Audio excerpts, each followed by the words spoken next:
A relentlessly unsettling delve into hell with dreadful combat. Imagine if you had to stick your hands into a sink full of dirty, putrid-smelling water to fish around for clues to a mystery. You keep pulling out weirder and more confusing stuff, and you really don't want to go back in again. But what you've found so far makes you extremely curious about what other secrets may be hiding in there. That's the best way I can describe the overall experience of playing Scorn, a first-person puzzle game about exploring the ruins of a dead civilization.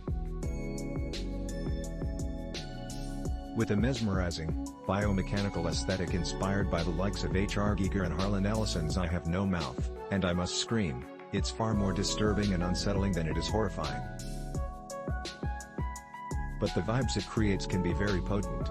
The most impressive bone in this mangled skeleton is the macabre art direction, which creates a cohesive world even when each of Scorn's hubs are distinct in their upsetting grandeur.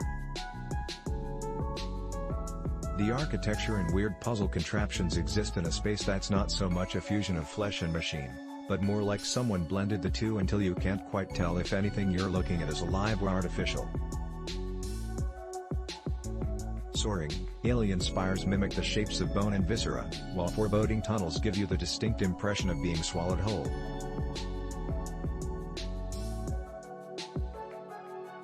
Since there is no dialogue or text of any kind to explain why you're here or what happened, you're forced to look closely at all of this fascinatingly unpleasant imagery to get some kind of clue as to why the world is so messed up and mostly deserted.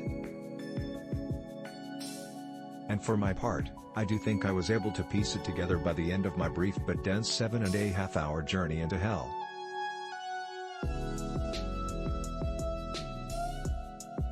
This is a world where there are ultimately no definite answers, but I like that it trusted me to draw my own conclusions and gave me enough hints to do so.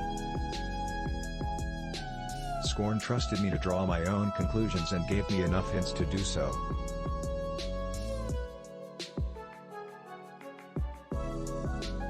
The otherworldly Myst-like contraptions aren't exactly Mensa-level brain teasers, but some of them were tricky enough that I felt pretty satisfied when I finally caught on to their workings.